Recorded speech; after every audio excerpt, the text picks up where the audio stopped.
Student, class 12 political সায়েন্সের suggestion 2021-এর জন্য এটা পার্ট বি। তোমাদের এখানে থাকে মার্কস, 40 মার্ক থাকে। আজকে দেখো সেট 2 থাকবে এবং এটা পিডিএফ আকারে দেওয়া থাকবে। যাদের দরকার হবে তারা ডেসক্রিপশন বক্সের লিঙ্ক থেকে পিডিএফটা ডাউনলোড করে নেবে।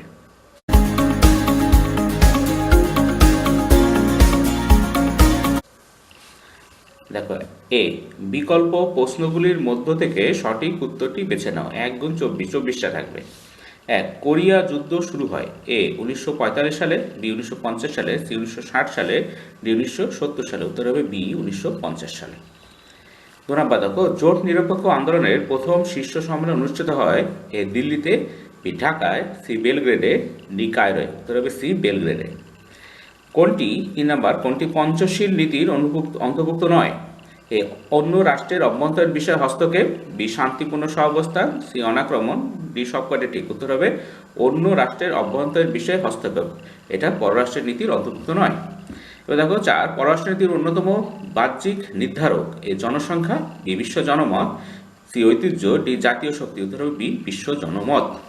এরপর দেখো, পূবে তাকাও নীতির প্রধান প্রবক্তা হলেন A Nehru, B Indira Gandhi, C Rajiv Gandhi, D Manmohan Singh. উত্তর হবে মনমোহন সিং, ডক্টর মনমোহন সিং।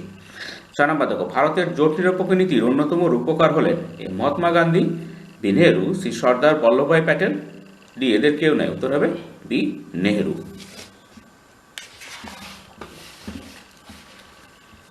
এরপরে দেখো, সম্মিলিত জাতিপুঞ্জের কটি প্রধান অঙ্গ আছে? এ 6টি, বি 5টি, সি 7টি, ডি 4টি।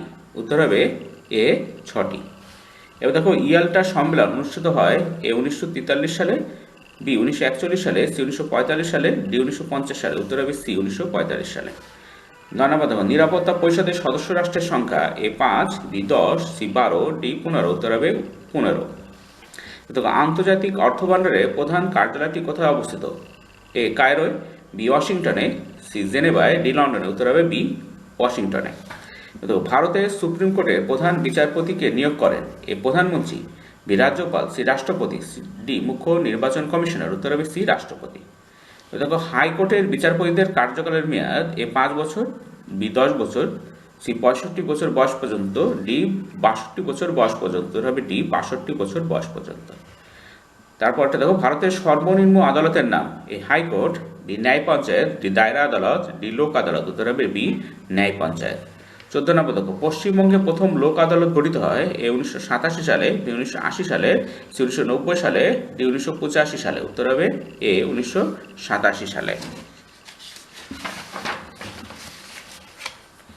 এরপর দেখো, পশ্চিমবঙ্গে ন্যায় পঞ্চায়েত গঠিত হয় এ 1978 সালে, বি 1980 সালে, সি 1972 সালে, ডি এখনো পর্যন্ত গঠিত হয়নি। উত্তর হবে ডি এখনো পর্যন্ত গঠিত হয়নি। এরপর দেখো, জেলার সর্বোচ্চ ফৌজদারি আদালত এ হাইকোর্ট, বি দায়রা আদালত, সি লোক আদালত, ডি মুন্সিফ আদালত। উত্তরে বি দায়রা আদালত। এরপর দেখো, কেন্দ্রীয় মন্ত্রিসভার সদস্যদের কে নিয়োগ করেন? উত্তর এ রাজ্যপাল, বি প্রধানমন্ত্রী, সি রাষ্ট্রপতি, ডি সুপ্রিম কোর্টের প্রধান বিচারপতি। উত্তর হবে সি রাষ্ট্রপতি। এবার দেখো, মৃত্যু দণ্ডপ্রাপ্ত ব্যক্তিকে কে ক্ষমা প্রদর্শন করতে পারেন? এ সুপ্রিম কোর্টের প্রধান বিচারপতি, বি রাষ্ট্রপতি, সি হাইকোর্টের প্রধান বিচারপতি, ডি প্রধানমন্ত্রী। উত্তর হবে বি রাষ্ট্রপতি। দেখো, ভারতের নতুন কোনো রাজ্য গঠন বা পুনর্গঠনের ক্ষমতা রয়েছে এ সুপ্রিম কোর্টের, বি বিধানসভার, সি রাষ্ট্রপতি, ডি পার্লামেন্টের। উত্তর হবে ডি পার্লামেন্টের।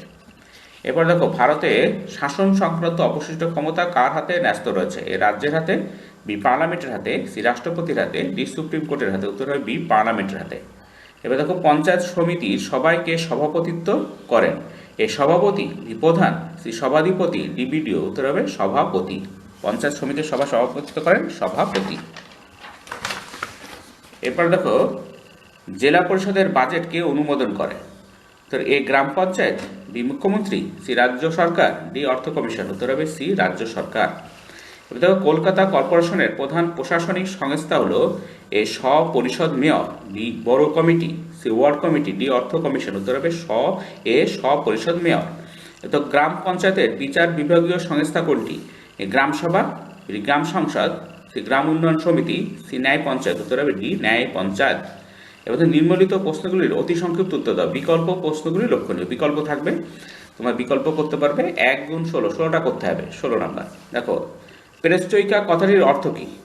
দেখো, রাষ্ট্র ও জনগণের উপর কমিউনিস্ট পার্টির নিয়ন্ত্রণ হ্রাস এবং বাজার অর্থনীতির প্রবর্তন।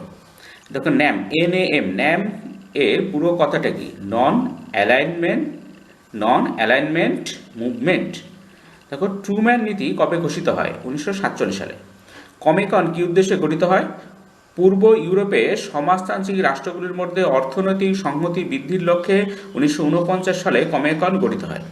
এরপর দেখো সিটিবিটি কি? সিটিবিটি হলো একটি আন্তর্জাতিক চুক্তি যাতে বলা হয়েছে চুক্তিবদ্ধ রাষ্ট্রগুলি কোনো উদ্দেশ্য বা কোনো পরিস্থিতিতেই পারমাণবিক বিস্ফোরণ ঘটাবে না।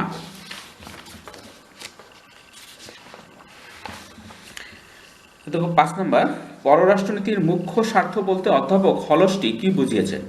হলস্টির মতে পররাষ্ট্রনীতির মুখ্য স্বার্থ হলো সেই সব লক্ষ্য যেগুলোর জন্য রাষ্ট্র চরম ত্যাগ স্বীকার করতে প্রস্তুত থাকে।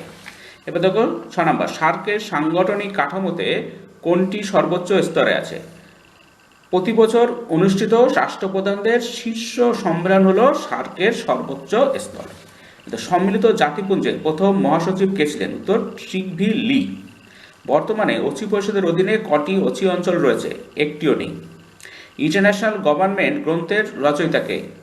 ইগলটন। অথবা সাধারণ সভার বার্ষিক অধিবেশন কবে বসে? প্রতি বছর সেপ্টেম্বর মাসের তৃতীয় মঙ্গলবার। আটলান্টিক সনদকে কটি রাষ্ট্র সমর্থন করেছিল? 26টি। ভারতের বিচার ব্যবস্থার একটি বৈশিষ্ট্য উল্লেখ করো। অখণ্ড বিচার ব্যবস্থা, যার শীর্ষে রয়েছে সুপ্রিম কোর্ট।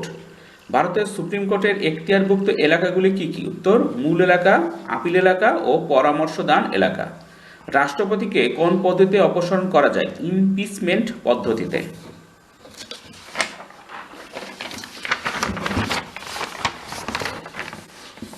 এরপর দেখো সম পর্যায়ভুক্ত ব্যক্তিদের মধ্যে অগ্রগণ্য বলতে কাকে বোঝানো হয়?